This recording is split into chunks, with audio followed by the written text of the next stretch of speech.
आपके मन में एक प्रश्न होता है कि राम जी ने लंका जाते समय रावण से युद्ध करने के लिए वानरों की सेना क्यों बनाई? कभी सोचा आपने? आपको कुछ हो रहा है विचार? पंचतत्व प्रभु कुछ मन में आ रहा है? मेरे मन में आ रहा है। इलेक्शन के रिजल्ट के बाद मुझे बहुत समझ में आ रहा है कि राम जी ने मनुष्य की सेना न बनाकर वानरों की सेना क्यों बनाई। 4 जून के रिजल्ट के बाद इतना समझ में आया कि राम जी ने अच्छा हुआ वानर की सेना बनाई, अच्छे से राम जी के साथ रहे, रावण के साथ युद्ध किए, विजय प्राप्त हुई।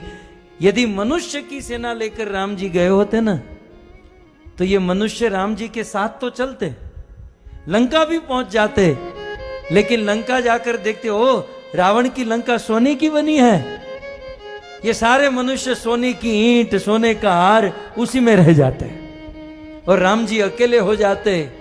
यही बात नरेंद्र मोदी जी के साथ कल हुई है।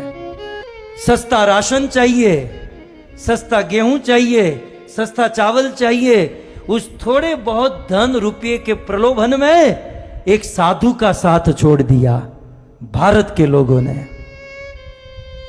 कितना सुंदर आयोजन नरेंद्र भाई मोदी का था कि 400 से अधिक सीट आए तो आने वाले दिनों में निर्णय लेने में या परिवर्तन लाने में कठिनाई नहीं होगी।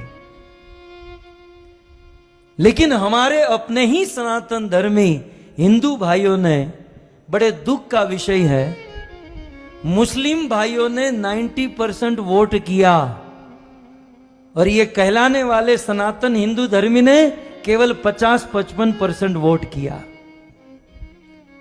मैं आपके हाथ उंगली देखना नहीं चाहता हूं या दिखाना नहीं चाहता हूं कि हम कैसे हैं, लेकिन बड़ा दुख होता है कि हरि का एक लाल है।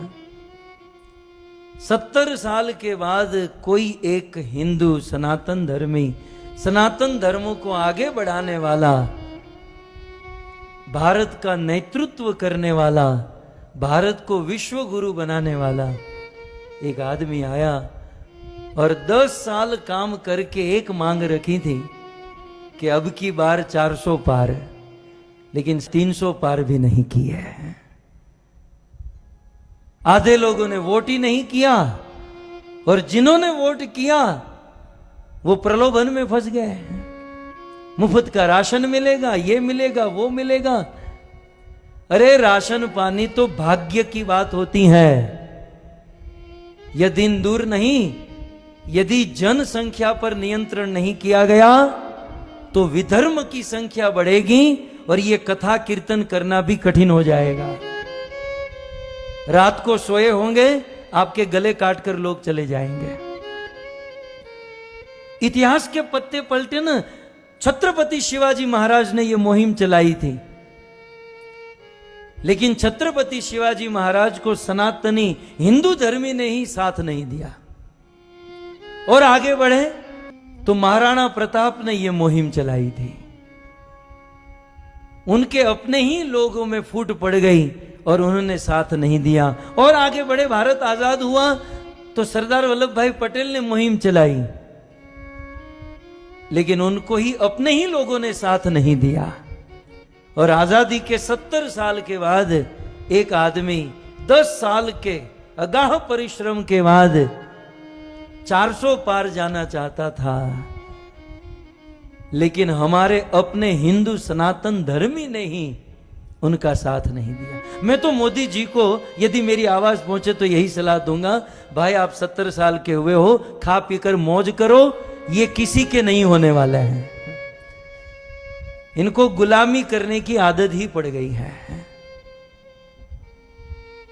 एक आदमी ने बहुत सुंदर लिखा कि ऐसा लग रहा था कि हिंदू जागा है। ऐसा लग रहा था पिछले 10 सालों में कि हिंदू जागा है, लेकिन कल समझ में आया जागा था बाथरूम करने के लिए, फिर सो गया।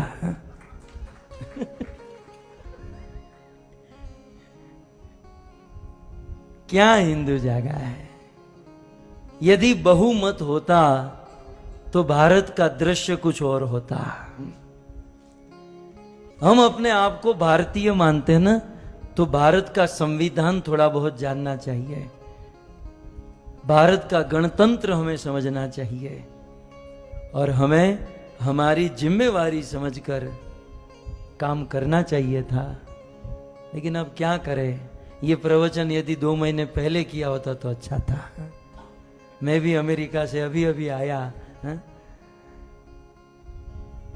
लेकिन हमें तो विश्वास था, पता नहीं ऐसा निकलेगा।